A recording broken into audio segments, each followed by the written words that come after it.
Cuma lihat dari luar aja. Iya. Sampai kalau ada yang nanya kayak gitu kok, gue cuma bilang gini sama dia. Lu punya duit nggak? Punya. Duit lu banyak apa banyak banget? Banyak. Kalau nggak banyak banget lu nggak usah langsung masuk lah ke dunia bisnis gue. Gue bilang gitu. Saya Hernito Tandra akan memandu Unfair Advantage. Oke, hai, halo, ketemu lagi di podcast kita, di channel kita Unfair Advantage. Dan seperti biasa hari ini kita ada kedatangan satu narasumber yang pastinya akan menginspirasi kita semua. By the way, jangan lupa teman-teman semuanya, jangan lupa like, share, komen, subscribe, dan bunyikan lonceng di atas supaya Anda dapat notifikasi setiap kali episode-episode baru kami tayangkan.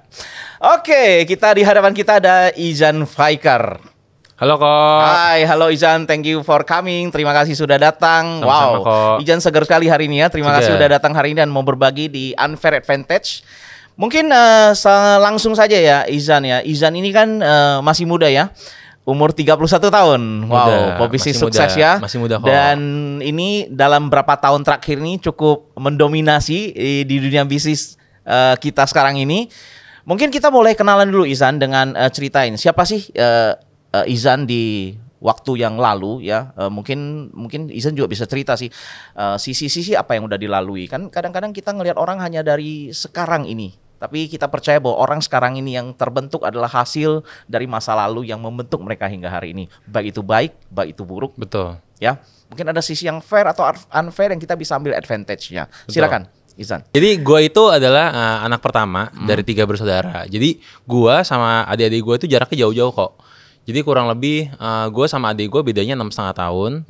Terus adik gue sama adik gue lagi bedanya 8 tahun. Jadi 3 saudara? 3 bersaudara. Lu jadi paling gede? Paling gede. Jadi gue sama adik gue yang ketiga 14,5 tahun ya. Oh, dia masih sekolah dong ya? Masih sekolah. Masih Jadi SMA? Sekarang dia SMA kelas 3. Hari ini SMA kelas 3. Di Jakarta? Di Lab School. Lab School Di Lab School Jakarta. Oke. Yang kedua di mana? Yang kedua sekarang udah beres, udah S2, terus sekarang dia bikin usaha sendiri. Oh, di Indonesia? Di Indonesia. Oke. Gitu. Nah, karena gue 3 bersaudara kok otomatis gue dari dulu gitu ya dididik sama orang tua nih keras banget sebenarnya. Jadi bokap gue sebenarnya dari dulu kalau ditanya mampu apa enggak, ya alhamdulillah sih ya berkecukupan aku ya. Orang tua bisnis atau kerja atau PNS atau apapun? Orang tua bisnis. Oh, oke dong, bisnismen ya. Bisnis. Okay. Jadi dari dulu dia bisnis. Sebenarnya awalnya jadi kayak asisten dosen gitu. Terus akhirnya dia buka orang bisnis. akademis. Iya. Orang jadi, akademis. Betul, karena bokap gue S3. Jadi bokap gue doktor ya, wow, PhD. orang pinter ya. PhD, betul. Nah, terus akhirnya dia buka bisnis sampai hari inilah kurang lebih kayak gitu. Nah, karena bokap gue ngedidik gue lumayan keras gitu ya. Bahkan dulu gue kalau misalnya mau pulang sekolah gitu ya, gue bener-bener nggak boleh pulang sekolah kalau nggak pakai jemputan. Kenapa? Karena kalau gue nggak pakai jemputan, gue pasti disuruh pulangnya nggak boleh pulang. Jadi gue bener-bener kayak lu pulang nggak sama jemputan, lu sampai ditendang. Jadi gue dulu sampai ditendang-tendang kok. Kalau mungkin bokap lu nggak percaya sama lu, nggak langsung pulang ke rumah. Karena gue SD kok, masa SD, anak dari SD serius. Jadi gue dari bahkan dari gue TK, bokap gue itu ngedidik gue keras banget. TK, SD, SMP terus kebetulan gue nggak tinggal di rumah, jadi dari TK sampai SD itu menurut gue paling kerasa. Kenapa? Karena bokap gue segitu kerasnya gitu ya, sampai-sampai. Mungkin dia tahu ya membentuk anak itu dari kecil ya. Betul, mungkin. Tapi kan kalau misalnya kita belajar zaman sekarang kok ngelihat bahwa anak nggak boleh dikasarin dan macam-macam. Tapi kalau misalnya gue rasa kalau bokap gue nggak melakukan itu dulu, gue nggak bakal bisa jadi hari ini sih. Hal yang lu lihat dulu unfair, betul. Ternyata itu dulu advantage. Betul. Ternyata karena gue digituin, akhirnya gue bisa jadi seperti hari ini gitu. Nah, pas gue lanjut ke S2 itu barulah mulai ada masalah di keluarga gue gitu. Bokap gue karena seorang pebisnis, sudah tahu ya kok ya bahwa seorang pebisnis itu kan resikonya lumayan gede. Iya. Nah, bokap gue ini bisnis yang pakai modal kan? Bisnis yang pakai modal. Ya? Betul, bisnis yang pakai modal. Akhirnya bokap gue kena masalah lah. Intinya kena masalah sehingga dia harus masuk pesantren kalau bahasa bokap gue. Ya, jadi harus masuk pesantren, masuk penjara gitu. Betul, gitu ya. Kalau bahasa bokap gue katanya, papa masuknya pesantren. Ya berapa tahun baru lulus itu? 5 tahun. 5 tahun. 5 tahun, gitu ya. Dikarenakan apa ya? Itu pesantren Jakarta atau di mana? Di Jakarta ya? Enggak, di Bandung. Oh, di Bandung. Di Bandung. Suka miskin ya? Betul, gitu ya. Oke. Akhirnya bokap gue masuk di sana kurang lebih sampai 5 tahun. Wah, itu satu pukulan berat ya. Luar biasa kok, luar biasa. Kenapa? Karena waktu itu lu baru lulus berarti umur 22 ya? Lu umur 21, 22 ya. Jadi kejadian Terus itu adik lu mungkin baru belum sekolah kali ya? kejadian itu 2012. Iya, Ya, ya, kejadian itu 11 tahun lalu. 2012 Iya. itu berarti gua kuliah tahun ketiga. Oh, masih kuliah ya? Iya, gue kuliah tahun ketiga karena gue lulus 2013. Kan gue masuk 2009 tuh. 2009 masuk, 2010 tahun kedua, 11 tahun kedua. Ya terus gue masuk 2000. Jadi 2012. Jadi tahun 3 ketiga. tahun, 5 tahun nggak ketemu ya? Oh, besok ya, besok bisa ya? Besok kan bisa, besok bisa. Gitu. Jadi hanya nyokap sendirian, nama lu, adik lu 3. Betul. Daripada lu 2 ya? Betul. Nah di hari itu gue sampai nggak boleh pulang ke rumah. Kenapa? Gitu. Karena kenapa? Karena bokap gue khawatir kalau gue pulang ke rumah nanti malah bisa gini loh, bahasanya tuh bisa disadap lah, bisa di apa macam-macam sehingga gue nggak bisa beraktivitas seperti biasa. Oh, jadi lu, nyokap, adik semua ngungsi? Bisa semua kecuali nyokap gue. Jadi nyokap gue jadi mencar ya? Iya, mencar. Jadi gue stay di Bandung, nggak boleh pulang ke rumah. Terus akhirnya Itu boleh tahu kenapa ya bisa masuk penjara ya? Bisnis bisa masuk penjara? Karena perdagangan ilegal kah atau apakah? Oh enggak kok, enggak. Enggak ya? Bisnis bokap gue halal kok, halal. Halal, oke. Cuman namanya bisnis, kita kan pakai modal, bener nggak kok? Ya. Nah, dan berikutnya juga pasti ada yang namanya persaingan bisnis. Oke. Nah, ini kurang lebih ceritanya karena persaingan bisnis lah kok. Akhirnya persaingan bisnis ini yang menyebabkan bokap gue difitnah. Akhirnya bokap gue masuk ke penjara. Jadi perdata ya? Jatuhnya pidana. Oh ya? Jatuhnya pidana. Kenapa? Karena ada hubungannya sama pemerintah gitu ya. Oke. Kalau gue ceritain detail soalnya nanti nggak nyebut boleh gitu. Nggak boleh. Jadi akhirnya kita nggak perlu expose itulah. Betul. Kita cuma mau lihat sisi unfair yang ini kan channel podcast Unfair Advantage ya. Jadi kita mau lihat bahwa semua orang itu nggak hidupnya itu oke-oke aja loh. Betul. Banyak orang yang hidupnya itu unfair, hidupnya itu nggak baik-baik saja. Tapi karena ketidakbaikan itu mereka bisa menjadi satu motivasi sehingga jadi cambuk untuk mereka. Betul. Akhirnya bisa ambil advantage dan jadi orang luar biasa di masa depan. Betul. Nah, kita mau expose itu untuk menginspirasi kita punya penonton dan pendengar podcast kita. Betul. Nah, jadi jujur aja di titik itu merupakan titik terbawah dari hidup gue. Gitu. Kenapa? Karena secara mental gue hancur banget kok. Bener-bener hancur banget. Bahkan bener-bener gue nangis setiap malam. Itu beneran kejadian. Jadi gue bener-bener sampai nangis setiap malam. Terus gue sampai ngerasain bahwa kok hidup gue nggak adil banget ya. Bokap gue tiba-tiba masuk ke sana. Di titik itu gue nggak ngerti apa-apa. Karena kenapa? Bayangin aja gue tadi. Gimana nyokap? Nyokap gue nangis terus-terusan. Dan gue itu setiap minggu itu pasti gue balik ke Jakarta buat ngikutin sidangnya bokap gue.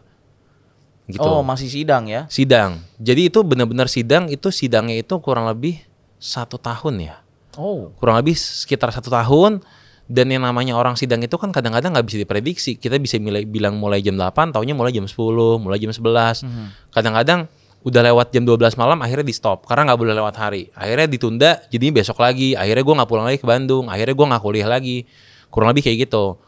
Dan pernah juga beberapa kali kejadian karena gue memang harus kuliah. Akhirnya pas bokap gue sidang, istirahat, gue balik ke Bandung gitu ya. Terus akhirnya gue balik lagi ke Jakarta hanya untuk ngeliat. Kenapa mesti sidang diikutin? Karena bokap gue merasa bahwa bokap gue itu kan nggak salah. Ibaratnya benar-benar ngerasa nggak salah. Terus akhirnya ditunjukin bahwa ya saya punya anak, saya punya keluarga. Terus apa yang saya kerjain ini halal lah, kurang lebih seperti itu. Oke. Supaya ada bisa meringankan majelis hakim ya. Betul, itu yang pertama. Yang kedua, otomatis gua sebagai anak lelaki nomor 1 gitu ya, pasti menjadi tugas gua untuk bertanggung jawab kepada keluarga-keluarga gua kan. Walaupun di hari itu gua nggak boleh pulang ke rumah, tapi gua selalu colongan-colongan tuh buat datang ke sidang ke Jakarta. Jadi kalau gua datang ke Jakarta, gua datang. Habis itu gua balik lagi hajar ke Bandung. Jadi gua nggak pernah pulang ke rumah. Gitu. Nah di hari itu gue benar-benar drop banget. Di hari itu yang literally support gue mungkin istri gue hari ini kok. Karena gue kebetulan istri gue itu gue pacaran dari zaman SMA kelas 1. Oh. Yuki. Jadi Yuki ini selalu nemenin gue buat sidang dan macam-macam sampai akhirnya bokap gue masuk ke penjara gitu ya karena dinyatakan bersalah gitu. Nah tapi dari situ akhirnya bokap gue tetap fight sampai di tahun kelima gue nengokin bokap gue karena kebetulan di Bandung juga, tapi gue nggak boleh sering-sering nengoknya. Jadi gue nengok cuma weekend doang, nengokin bokap gue dan macam-macam. Bareng bokap nyokap adik-adik. Jadi nyokap sama adik balik ke Bandung gitu ya. Terus akhirnya kita tengokin bokap gue setiap Sekarang minggu. udah kumpul lagi semua? Sekarang alhamdulillah udah kumpul lagi. Jadi bokap gue udah keluar itu 2017 kok. 2017. Masih bisnis nggak? Masih bisnis. Di bisnis yang industri yang sama? Masih bisnis di industri yang Wow, sama. bokap lu tough sekali loh. Betul. Ya. Gitu, masih. Mungkin kalau orang biasa kayak kita udah kapok kali ya. Udah kapok. Udah quit kali ya. Jujur kok. Gua sendiri gitu ya. Gua sendiri merupakan anak seorang pebisnis. Gua sebelum mulai bisnis yang sekarang gitu ya. Gua itu bisnis juga kok. Oke. Gitu. Jadi Bisnis gua apa dulu, Ihsan? Jadi gue mulai bisnis itu di 2011 kok. Jadi gue bisnis, kita mulai start bisnis dari yang kecil-kecil kok. Dulu gue jual beli handphone kok. Jadi gue jual beli handphone tuh kayak zaman dulu gitu ya, handphone di Bandung itu lebih murah dibanding handphone di Jakarta. Jadi gue sering beli-beliin handphone di Bandung buat gue jual-jualin di Jakarta. Nah dari situ akhirnya gue mulai ngerasain yang namanya punya penghasilan lah, kurang lebih kayak gitu. Akhirnya gue mulai bisnis yang kedua di Bandung. Karena di Bandung itu banyak banget yang namanya konveksi. Jadi gue bikin bisnis konveksi. Gue bikin baju buat kampus, buat bikin baju Lu buat. mungkin terinspirasi dari bokap ya, bahwa nanti lulus pasti gue bisnis nih ya. Nah bokap gue sempet tanya. Jadi pas gue lulus S1, itu kejadiannya sebelum lulus S1 kok. Sebelum lulus S1, tapi setelah gue lulus S1, bokap gue sempet tanya sama gue. Dia bilang, dia manggil gue AA. Dia bilang, karena gue anak nomor 1 kan, gue orang Sunda, jadi gue dipanggilnya AA. Dia tanya sama gue, kamu abis lulus S1 pengennya jadi pebisnis apa pengen jadi seorang pengusaha? Kenapa? Karena papa nggak bisa nerusin kamu kuliah seperti yang kamu mau. Jadi gue dulu pengen banget kuliah di luar negeri. Cuma karena bokap gue di hari itu lagi ada masalah, bokap gue bilang kalau misalnya lu keluar di luar negeri, yang pasti pertama papa berat, itu yang pertama. Yang kedua adalah Itu bokap lagi di penjara tuh? masih di dalam. Yang kedua adalah kalau misal pun kamu dapat beasiswa, berarti kamu ninggalin keluarga kamu, sedangkan kamu anak laki-laki yang paling besar. Betul. Dan yang lainnya jaraknya jauh-jauh. Jadi kepala keluarga istilahnya kan, selama bokap nggak ada. Betul. Kan. Di saat itu gue benar-benar ngerasa nggak siap dengan statement itu kok sebenarnya. Lu baru 21, terus bokap di penjara, lu udah harus nanggung jadi kepala keluarga. Betul. Gitu. Akhirnya di situ gue pikir ya udahlah. Karena bokap gue seorang pengusaha dan gue pernah menjalani usaha kecil-kecilan pas gue zaman kuliah. Akhirnya gue memutuskan buat masuk ke dunia usaha. Oke. Gitu. Usaha yang pertama kali gue lakuin itu adalah gue trading kok. Jadi kayak tradingnya tapi bener-bener kayak kayak makelar kali ya. Jatuhnya. Jadi gue masuk ke dunia itu. Tapi kalian hebat loh ya, nggak kapok ya dengan pengalaman seperti itu traumatis banget loh. Itu mungkin traumatis ya. Banget. Karena kan kita juga ada beberapa yang pernah kita undang ke podcast ini ya, itu banyak sekali yang mereka itu kebanyakan juga pengusaha ya. Pengusaha orang tuanya, tapi karena COVID, karena krisis 98, karena banyak pukulan lah pengusaha kan, akhirnya membuat banyak orang tua yang memilih untuk anaknya itu jadi profesional. Betul. Jadi dokter, ataupun jadi profesional, ataupun udahlah karir di corporate gitu loh. Karena itu cukup traumatis sih. Betul, cukup traumatis, tapi belief yang ditanamkan sama bokap gue itu sangat kuat kok, bahwa ibaratnya kalau lo pengen jadi seseorang yang punya unlimited income, lo mesti jadi pengusaha. Udah nggak ada lagi cara lain, dibilang gitu. Opsinya kan cuma 2, bokap gue kasih gue pilihan. Apapun resikonya ya. Apapun resikonya. Ya kalau mau income lebih besar ya mau jadi pebisnis. Harus jadi pebisnis. Ya, gitu. Kalau nggak suka dengan income sekarang ya quit lah dari income sekarang. Ya lo quit, lo jadi profesional aja. Jadi pebisnis, jangan jadi profesional kalau memang nggak ada pengen income lebih gitu kan. Betul. Karena bokap gue cuma bilang gini, kalau lo pengen dapat unlimited income, itu jalannya cuma jadi pengusaha doang. Sebenarnya semua yang advantage tuh, semua yang bagus tuh comes with the risk ya. Betul. Ya, High risk, high return lah. Iya. Kurang lebih kayak gitu. Nggak ada paket yang cuman enaknya doang tanpa harus ambil enaknya doang, nggak enaknya nggak mau diambil, nggak bisa lah yang ngasih. Betul. Makanya dari situ gue mikir, ya udahlah gue tetap harus jadi pengusaha. Karena kenapa gue nggak mau jadi profesional? Karena profesional mungkin bisa dapat income gede kok. Gitu mungkin ya. Tapi itu butuh waktu berapa lama? Tapi gitu bokap lu kok dia pebisnis tapi kok sampai S3 ya? Oke, jadi bisnisnya bokap gue itu tentang bakteri kok. Jadi bokap gue itu namanya kerjaannya tuh dia tuh kerjanya kayak semacam penghijauan. Penghijauan buat lahan-lahan bekas tambang sama bekas minyak. Oh, cuman dibikin ditaruh bakteri supaya bisa difungsikan lagi. Jadi konservasi alam. Betul. Jadi kan biasa tambang itu setelah itu kan mess up kan. Itu mesti dipulihkan lagi. Betul. Jadi bokap lu yang memulihkan itu ya. Memulihkan itu semua ya. Dia punya itunya ya. Bakterinya ya. Betul. Untuk bikin itu jadi hijau lagi. Jadi kan kalau misalnya udah rusak nih, lu tanamin tanaman kan nggak hidup nih. Gak hidup. Nah, bokap gua karena dalamnya udah udah hancur, ada minyak dan macam-macam. Nah, bakterinya bokap gue ini bisa makan minyak. Oke. Nah, terus akhirnya bakterinya mati, terus dia jadi bisa jadi subur tanahnya lagi lah. bisa normal lagi. Gitu. Oh, itu luar biasa loh. Makanya bokap gue Itu sampai kalau di luar negeri itu mungkin bernilai lebih tinggi. Iya. Iya, dan nggak akan mungkin ada pesaing yang aneh-aneh ya. Oke, come back to the topic. Oke. Terus dengan lu jalanin bisnis, ya kan, terus kan di insurance lu baru join di 2019 ya. Betul. Ya, tadi kita sempat ngobrol ya, Betul. lu baru join di 2019. Apa yang membuat lu kemudian melihat lu keluarga pebisnis, bokap lu pebisnis, lu udah cobain bisnis kecil-kecilan ya waktu kuliah dan lu udah mindset lu udah bisnis banget. Apa yang membuat lu kemudian berpikir untuk masuk ke bisnis insurance? Oke. Jadi gini kok, waktu gue ditanamin mindset sama bokap gue seperti itu, berarti otomatis pikiran gue harus jadi pebisnis. Akhirnya gue mulai bisnis, pertama kali itu gue bisnis trading pasir besi. Nah, bisnis trading pasir besi itu gue jujur aja dapat untung gede kok di situ. Dapat untung gede, tapi karena untung gue gede, otomatis kalau gue pengen gedein untung lagi, gue mesti modalin lagi. Akhirnya semua untung yang gue punya, gue ambil secukupnya, sisanya gue modalin lagi. Buat putar modal. Putar modal. Nah, dari bisnis tambang pasir itu, akhirnya gue bisa bikin bisnis waktu itu tambang batu. Batunya itu batu boulder kok. Jadi segede-gede mobil yang berat-beratnya. Terus digiling? Enggak digiling. Jadi itu buat kalau ada bikin pulau tuh kok. Oh, reklamasi? Reklamasi, kalau ada reklamasi, nah itu di bawahnya harus pakai batu boulder dulu, baru bisa pakai yang lain. Oh, yang nah gede, dulu gue supply ke sana sampai kejadiannya. Lu supply ke ini, yang di sini? Ya, yang di Indonesia, yang di Jakarta, di utara Jakarta tuh kok. Yang di gitu ya. Akhirnya gue supply ke sana gitu ya, buat waktu itu reklamasi. Sayang kan proyeknya akhirnya agak stop tuh. Di 2015 kontraktornya juga akhirnya nggak bisa bayar dan macam-macam. Akhirnya gue memutuskan untuk stop. Kenapa? Karena modal gue udah stop dengan rugi atau stop dengan rugi. Ada piutang di luar? Stop dengan rugi. Kenapa stop dengan rugi? Karena gue udah tanggung deposit gede banget di tambangnya. Wow. Gitu. Akhirnya dengan modal yang ada, gue coba puterin lagi ke pasir-pasir yang lain. Ada waktu itu pasir teras sama pasir kuarsa.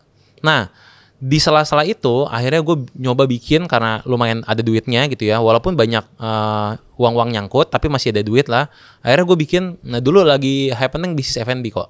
Oh, pernah F&B juga? Iya, jadi waktu itu gue bikin coffee shop sama gue bikin food court. Wow, lu Izan ya. Gitu. Lu umur lu muda ya, tapi lu udah coba berapa bisnis ya? 5-6 bisnis, gue hitung dari tadi udah 5-6 bisnis, 7 bisnis udah lu coba lu. Ada lagi kok, masih belum beres kok. Oke. Jadi gue nyobain F&B, bikin coffee shop, bikin food court. Oke. Nah, food court gue 6 bulan bangkrut.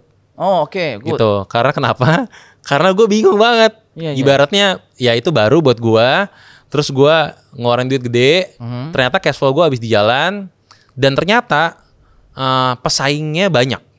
Iya. Karena pesaingnya banyak, akhirnya kita kayak kalau ditanya temenan gak sih kita? Temenan. Kalau di bisnis itu kan kayak lu sama gue tapi saingan di luar. Tapi sebenarnya kita gas-gasan gitu loh. Jontok. Gitu kan, di belakang kita gas-gasan. Ya nggak? Beda banget nih sama bisnis gue yang sekarang kan, kalau yang di asuransi kan. Nah, jadi gue bener-bener kayak gas-gasan aja. Nah, akhirnya bisnis gue drop. Yang food court baru 6 bulan, akhirnya gue masih jalanin si coffee shop. Coffee shop itu kurang lebih bertahan 3 tahun lah. Nah, kenapa hanya 3 tahun? Karena kalau lo perhatiin, bisnis F&B itu ada ritmenya. Iya, ada tren. Ada trennya. Jadi misalnya dia handyman periodnya misalnya 3 bulan sampai 6 bulan. Kalau lu dapat, dia mesti hajar lagi sampai 1 tahun. Betul. Nah, 1 tahun ini udah mesti balik modal. Baru dari situ lu dapat untung buat ngumpulin modal baru. Akhirnya lu mesti bikin F&B baru lah. Kurang lebih kayak gitu. Kenapa? Siklusnya begitu. Siklus itu kurang lebih sekitar 3 tahun lah kalau lu boleh perhatiin. Ada yang lebih dari 5 tahun nggak ada. Tapi itu biasanya nggak terprediksi juga. Dan itu pasti modalnya juga gede. Dan biasanya dia akan bikin lagi yang baru. Nah, di hari itu karena bisnis gue banyak yang drop, gue harus remake coffee shop gue. Karena coffee shop baru udah mulai bermunculan. Karena di situ gue modalnya nggak ada, dan kebetulan nyokap gue nggak mau banget kalau gue pinjam duit ke bank. Jadi lu punya amunisi banyak ya? Karena sempat ngumpulin dari bisnis tambang kok. Tapi itu yang cukup 4 gulipatnya banyak. Betul. Akhirnya gue drop gitu. Gue tutup si coffee shopnya. Terus gue bikin lagi bisnis tambang lagi. Balik lagi. Tapi tambangnya tambang kuarsa. Bedanya di hari itu gue nggak jualan doang, tapi gue nambang sendiri. Ijan, lu kan nggak ada background pengalaman di F&B, di kuarsa, di pasir, di tambang ya? Nggak ada. Apa yang lu lakukan untuk bisa belajar itu semua? Belajar dari mana? Kok bisa tahu? Kok bisa punya channel? Kok bisa tahu rantai distribusinya? Kok bisa tahu sumbernya? Kok bisa tahu rule of the game-nya, game plan-nya? Kan banyak yang harus mesti di find out kalau kita masuk ke satu industri kan? Betul. Gini kok, prinsip hidup gue kenapa gue pengen jadi masuk ke dunia bisnis, karena menurut gue skill yang paling penting adalah gimana caranya gue bisa ngumpulin orang-orang buat jalan itu bareng-bareng sama gue. Ngumpulin orang-orang bisa jalan bareng kita. Bareng sama gue. Kita kalau mau bisnis tidak bisa sendiri. Betul, nggak bisa sendirian. Wow, karena even misalnya gue punya skill.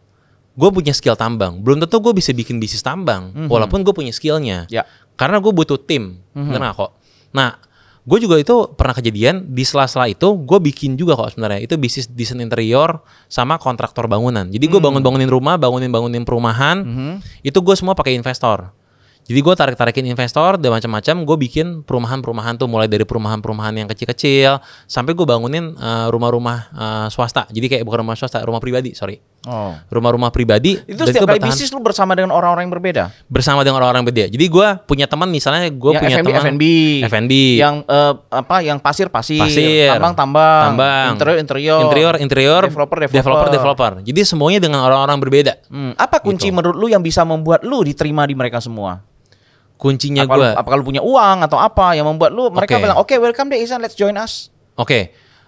Satu hal gue itu ngerasa ya diri gue bahwa gue itu punya visi gitu kok. Jadi gue tahu orang itu mencari orang yang punya visi. Menurut gue sih iya. Orang suka dengan orang yang punya visi. Betul. Tapi balik lagi ya kok ya, gue pernah nggak ada titik di mana teman gue nggak mau deketin gue karena gue terlalu ambisius, pasti ada gitu ya. Orang pasti bilang dong, apa sih Ijan, mana nih ini bangkrut nih, gagal. Bahkan sampai gue duduk aja di meja nih, kalau gue duduk sama teman-teman gue, malas gue duduk sama lu, pasti ngomongnya duit gitu.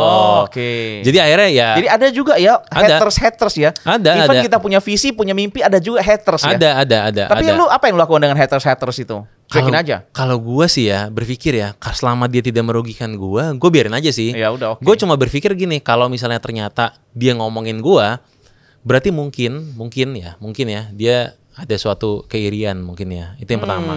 Yang kedua, tanggapnya positif sekali loh. Iya, itu yang pertama. Yang kedua, gue sih cuma bilang gini aja ke diri gue sendiri, ya kita lihat aja. Abis ini hidupnya dia kayak gimana. Wow. Cuma gitu aja, karena menurut gue buat apa kita ngomongin orang lain. Betul. Gitu ya. Lo cuma berkarya sama diri lo sendiri aja gitu. Dari situ makanya gue pikir udahlah gue cobain sana sini nggak apa-apa juga. Gue bilang jalan-jalan juga. Gue nggak ngezolimin orang juga. Iya. Ya nggak, gue nggak ngezolimin orang juga. Bahkan gitu ya, dari situ banyak orang yang nipu gue. Oh ya pasti ya itu ya. Gitu, banyak orang yang nipu gue sampai hari ini. Gue ditipu udah banyak banget kok. Ya sebenernya. Pasti, semua pengusaha pasti pernah ditipu ya. Ditipu, orangnya kabur-kabur apa segala-gala. Ambil duitnya kabur. Ya itu resiko pebisnis. Betul. Bisnis konvensional. Betul. Balik lagi kok, karena kan gue setiap pengen gedein bisnis, setiap gue pengen gedein income, berarti otomatis gue harus nanam modal baru dong. Iya. Ya nggak? Nah itu sebenarnya salah satu titik di mana akhirnya gue capek.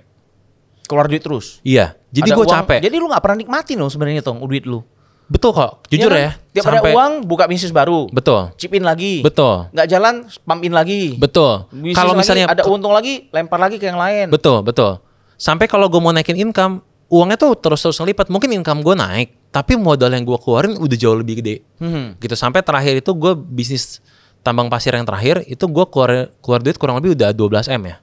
Gitu. Jadi udah lumayan gede lah. 12 M itu uang lu dan teman-teman lu? Iya, sama investor sama total uang yang buat dari untung apa segala-gala diputar-putar. Ya modal kalau dihitung-hitung nih sama gue nih udah habis 12 M lah. Jadi sebenarnya bisnis banyak ya. Untung dari satu bisnis kumpul-kumpulin. Bisa buat nutupin yang lain. Nutupin yang satu yang rugi. Ya nggak sih? Yang ini untung nutupin buat yang lain. Iya. Jadi gitu aja terus ya. Betul. Gali tutup aja ya. Betul. Tapi kan kalau misalnya gue ngobrol sama pebisnis sukses lainnya gitu ya, banyak pasti otomatis orang yang jauh lebih sukses dibanding gue.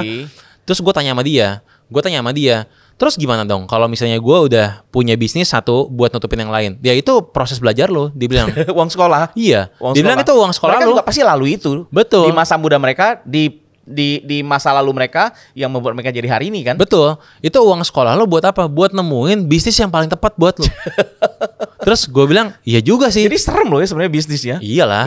Serem, Sejujurnya iya. Ya kalau pelor terbatas ya dan mental nggak kuat-kuat banget, wah itu banyak yang give up tengah jalan loh. Betul. Banyak banget teman-teman gue yang nelfon gue. Mau mulai bisnis tambang pasir karena gue dari dulu terkenal di lingkungan teman-teman gue tambang pasir, batu, truk dan macam-macam. Jadi banyak mau belajar datang ke lu. Datang ke gue. Padahal lu nya mau exit padahal. Betul.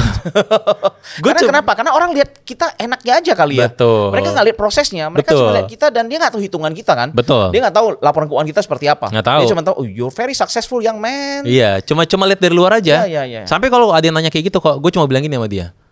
Lu punya duit nggak? Punya. Duit lu banyak? Apa banyak banget? Banyak. Kalau nggak banyak banget lu nggak usah langsung masuk lah ke dunia bisnis gue. Gue bilang gitu. Karena apa? At the end kalau misalnya lu butuh uang belajar yang lumayan gede menurut gue. Iya. Terus dia masuk, nanti ada something happen, shit happen, kemudian gagal dan sebagainya. Moral obligation lu akan lebih parah. Betul. Iya nggak sih? Betul, Terus betul. bilang gue ikut Izan nih. Betul. Ini. Betul. Gitu. Iya nggak sih? Betul. Jadi gue lebih baik gue bilang aja. Tutup poin aja gue. Kalau duit lu nggak banyak banget, lu jangan coba deh. Betul. Ya daripada ada apa-apa kan. Betul. Makanya gue sampai bilang gini, ya udah gini aja dibanding lo bisnis yang itu, gue punya bisnis yang nggak pakai modal nih, gue bilang. Udahlah ikut yang sini aja gitu. Oke. Karena kenapa? Akhirnya gue capek kok. Gue benar-benar capek banget. Bisnis gue itu kayak semacam apa ya? Pakai modal terus, naik terus modalnya dan macam-macam. Akhirnya gue pikir, udahlah kayaknya gue mesti cari bisnis baru yang memang lebih low risk tapi bisa high income gitu. Oke, Izan, kita balik ke ini. Jadi kan dari berbagai macam bisnis yang lu udah masuk ya, yang udah lu enter ya. Terus lu kemudian masuk lagi ke satu industri baru, industri insurance. Betul. Apa yang membuat lu kemudian masih berpikir bahwa gua nggak cukup nih, gua mesti cari industri lain lagi nih, enter into another industry nih. Apa yang membuat lu kemudian memilih untuk masuk lagi? Kan lu udah cukup sibuk, udah cukup bilang duit banyak. Oke kok, sebenarnya poinnya adalah yang tadi lu sebutin. Bahwa lu bilang gue udah cukup sibuk. Gitu ya. Karena gue bener-bener menurut gue di hari itu gue sangat sibuk kok. Bayangin aja, gue dalam 1 tahun, dalam 2 tahun gue mungkin jalanin beberapa bisnis dalam waktu yang bersamaan. Iya. Jadi gue berangkat misalnya dari jam 5:30 pagi, itu gue selalu berangkat 5:30 pagi kok. Kenapa? Karena gue harus ke Sukabumi. Sukabumi zaman dulu itu nggak pakai tol, jadi gue harus pakai jalan biasa. Kenapa gue ke Sukabumi? Karena bisnis tambang pasir gue di Sukabumi. Ambil pasir dari situ. Yes, bahkan kuarinya yang terakhir dari situ, kuarinya. Yang terakhir kan gue nambang. Jadi bukan hanya ngambil pasir, gue nambang. Jadi pagi-pagi gue harus nyampe kurang lebih jam 8 jam 9 biar apa? Biar gue memastikan bahwa proses penambangan ini terjadi seperti yang kita harapkan, biar hari itu pengirimannya jadinya lancar semua kok. Lu ada supervisi kan? Ada apa? Ada supervisor Ada. Tapi balik lagi kok, namanya kita bisnis, apalagi gua itu bisnis ya, isi SDM itu sorry to say ya, low level kok. Kalau kan misalnya lu kan ada jalankan bersama partner lu kan? Betul, tapi kan kalau apa misalnya fungsi partner lu yang lain? ada fungsinya. Kenapa? Karena dia itu ngontrol-ngontrol hal yang nggak bisa gue kontrol. Oh, misalnya contoh, finance-nya dia kontrol dia apanya lebih ke gitu. arah apa namanya? Marketing. Marketing di gue, tambang lebih banyak di dia, tapi buat ngontrol humannya di gue. Oke. Gitu. Jadi gue kayak tugas. betul. Nah, otomatis gue harus bikin dia gimana caranya itu prosesnya jadi benar. Ya nggak? Si si karyawan-karyawan gue ini, mulai dari penambangnya, mulai dari operator dan kawan-kawan. Akhirnya gue pulang dari situ biasanya itu zuhur. Kenapa gue bisa makan siang dulu? Karena gue nyampe sana kan jam 8 jam 9 gitu lah. Kalau macet-macet, gue 3 jam 4 jam gue ngobrol, ngontrol sana sini, naik ke atas kuari dan macam-macam. Abis sholat zuhur dan macam-macam, akhirnya gue pulang. Gue pulang makan. Dulu dari Sukabumi ke Bogor itu gue butuh waktu kurang lebih minimal 4 jam. Jadi gue nyampe Bogor itu udah lama waktu di jalan ya? Lama banget kok. Wah, lama banget gue. Dulu nggak ada tol. Kalau sekarang lu ke Sukabumi itu 1,5 jam 2 jam udah sampai karena tolnya udah jauh. Kalau misalnya dulu itu gue mesti waktu 4 jam. Akhirnya gue nyampe rumah sekitar jam 3 jam 4 sore gitu ya. Nah, gue nggak langsung pulang. Kenapa? Karena gue harus melihat bisnis gue yang lain, yaitu adalah food court.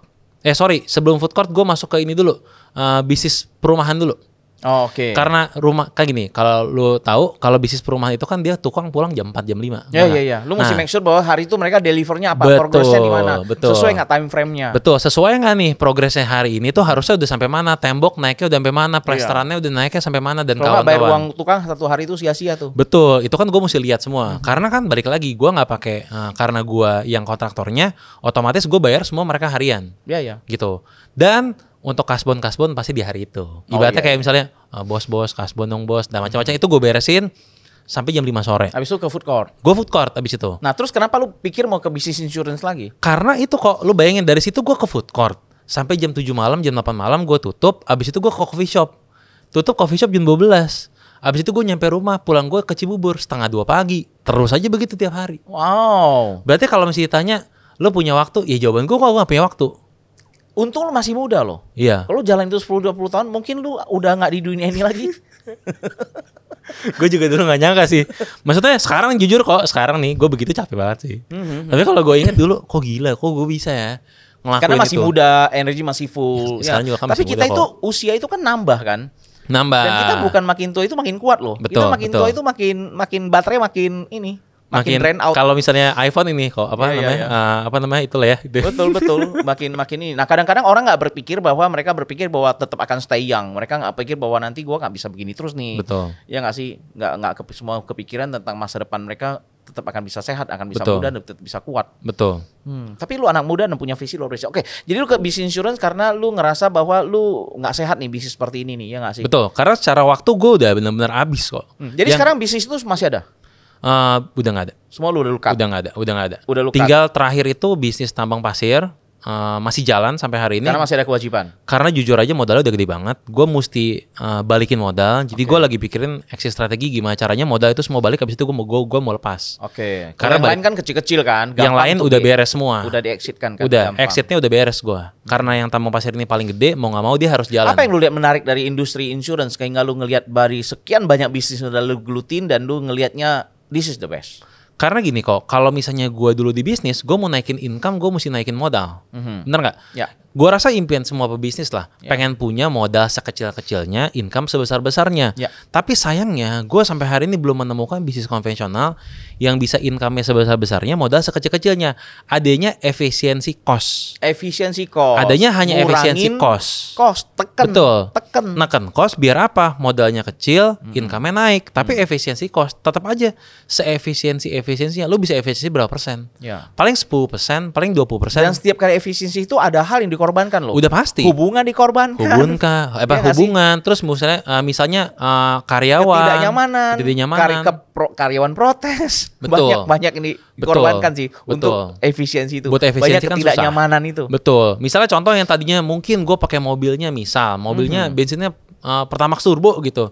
Terus tiba-tiba gue mesti ganti jadinya solar gitu kan. Jadinya kan ibaratnya wah jadinya nggak nyaman nih atau apa dan macam-macam. Nggak boleh juga lagi beli solar dan macam-macam kan akhirnya ya udahlah gue pikir yang ngirit yang selalu nggak enak sih. Betul. Bahkan kita di rumah ngirit aja ya kalau kita mau makan aja kan itu bisa ngirit kok. Iya, kok. sebenarnya cuman nggak enak gitu loh. Iya, Makanya kita lebih pilih, kalau saya lebih pilih kita banyakan lebih memilih untuk naikin income daripada ngurangin cost. Betul.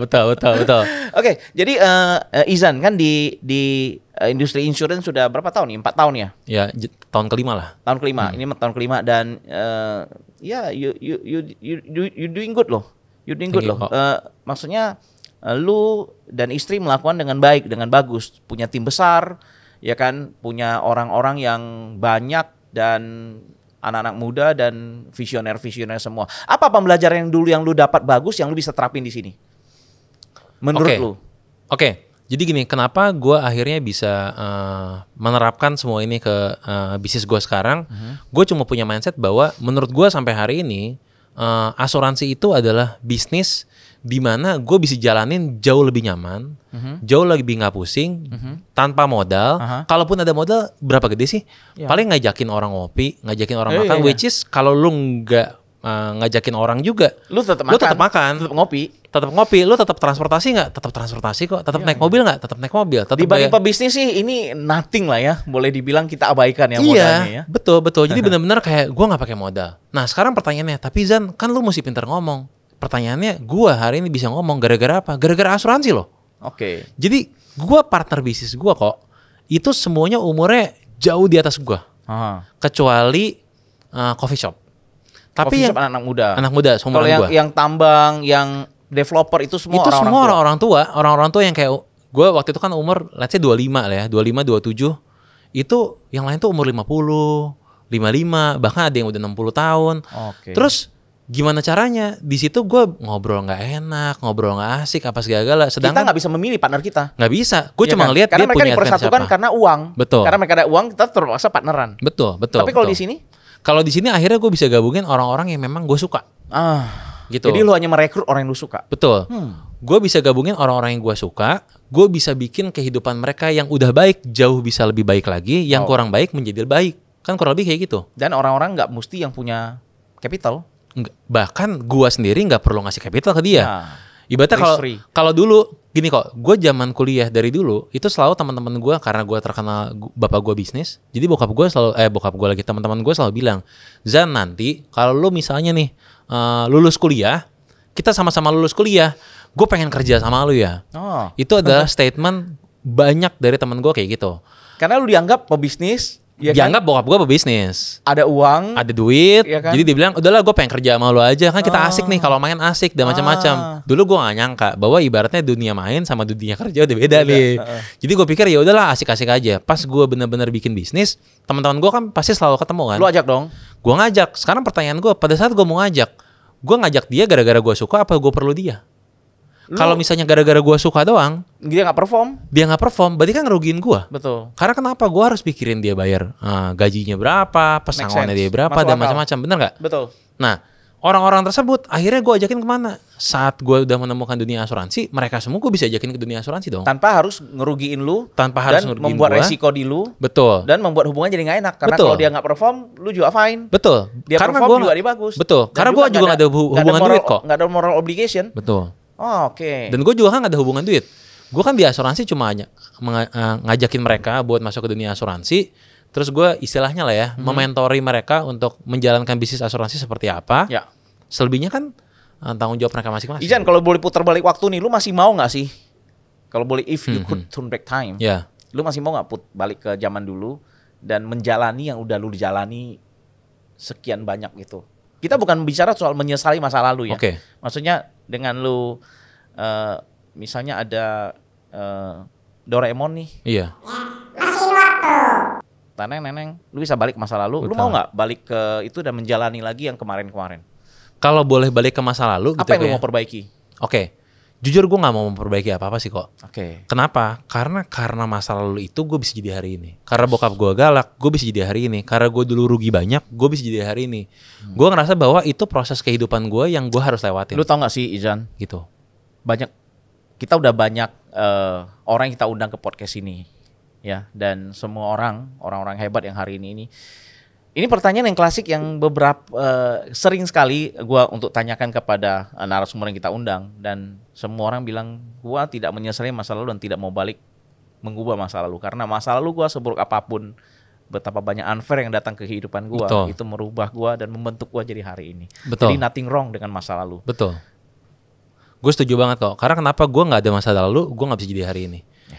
Karena kenapa gue menyadari hari ini. Dulu gue bilang kenapa ya dulu gue begini, kenapa ya dulu gue begini, kenapa ya bokap gue masuk penjara, kenapa ya dan macam-macam, kenapa gue rugi banyak, kenapa gue ditipu orang.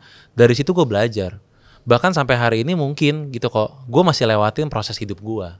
Kayak misalnya di asuransi mungkin gue pernah juga di asuransi naik banget, terus tiba-tiba gitu aja, terus gue mesti bangun lagi dan macam-macam. Ya itu proses gue hidup. Gitu. Tapi gue merasa bahwa gue menjalani proses kehidupan di asuransi, gue rasa gue lebih nyaman, lebih damai. Betul. Kenapa? Lebih risk-free, lebih damai. Ngumpulin uang lebih cepat nggak? Oh iya. Lebih banyak. Ngumpulin uang udah pasti lebih cepat kok. Gitu. Tapi yang satu hal yang gue selalu pegang kenapa gue hari ini masih stay di asuransi adalah karena asuransi ini memberikan gue lebih dari sekedar uang sih kok. Gitu. Karena kenapa? Gue belajar kehidupan dari asuransi. Makanya kalau orang-orang banyak tanya sama gue, Zan, menurut lo asuransi apa buat lo? Jawaban gue adalah kehidupan kalau buat gue. Izan, kalau gitu. Lu lihat income dari yang lu dapat sekarang dengan yang lu dulu, gedean mana? Lu kan baru di asuransi 5 tahun, 6 tahun ya? Iya. Tahun kelima ya? Tahun kelima lah. 5 tahun. Udah ngalahin belum dengan income yang dulu dapat? Kalau ditanya jangan sebut angka, nggak apa-apa. Net profit atau profit nih kok? Kalau misalnya net profit lah. Kalau disebut net profit udah pasti gedein di asuransi kok. Gitu. Kalau net profit karena langsung bawa pulang ke rumah. Berapa banyak duit yang bisa gue kantongin kan? Langsung real. Iya. It's yours. Iya. Nggak usah bayar orang lain. Nggak usah bayar orang-orang apa? Nggak usah gue modalin lagi dan macam-macam. Yang lebih besar gue kantongin. 100% langsung beli BMW itu. Sorry sebut merek. Langsung beli mobil. Ya kurang lebih lebih besar di asuransi. Gitu. Karena kenapa? Di sana gue bisa dapat duit gede kok. Tapi kan gue mesti bagi-bagi. Kadang-kadang bahkan gue pernah waktu itu kejadiannya gue bisnis 6 bulan sampai 1 tahun gue nggak dibayar, tapi gue mesti bayar karyawan. Oke, Ihsan ada yang mau sampaikan terakhir untuk penonton podcast kita? Kalau dari gue ya, kalau terakhir ya, asuransi ini menurut gue lebih dari sekedar kehidupan sih kok buat gue. Oke. Gue belajar banyak gitu dari asuransi. Ya. Buat teman-teman yang ngerasa bahwa hari ini masih ragu gitu ya buat masuk dunia asuransi, gue rasa nggak ada masalah. Oke. Gitu ya, nggak ada masalah. Biarkan kalian coba proses hidup kalian masing-masing. Tapi satu hal yang gue bisa make sure adalah gue bisa ngejamin bahwa sampai hari ini belum ada bisnis yang benar-benar gitu ya, yang benar-benar bisa membawa lo ke kehidupan yang jauh lebih baik di sisi apa aja, termasuk di sisi income ataupun di sisi imaterialnya. Oke, jadi teman-teman semuanya, kita dari narasumber kita yang luar biasa hari ini, Ihsan 31 tahun udah melalui begitu banyak bisnis, begitu banyak pengalaman yang fair dan mungkin kayaknya banyak kan unfairnya ya. Betul. Di hidup lu sebelumnya ya. Tapi apapun perjalanan yang udah kita lalui, mungkin kita bisa ngelihat ada hikmah yang bisa kita ambil, ada pelajaran yang bisa kita petik dan Betul. jangan pernah menyesali apapun yang udah lewat di kehidupan kita. Betul. Karena sesuatu yang unfair, sesuatu yang tidak kelihatan tidak adil, pasti ada advantage yang kita bisa ambil untuk masa depan. Kita jumpa lagi di podcast kita berikutnya. Saya Hernito Tandra, Unfair Advantage. Bye-bye.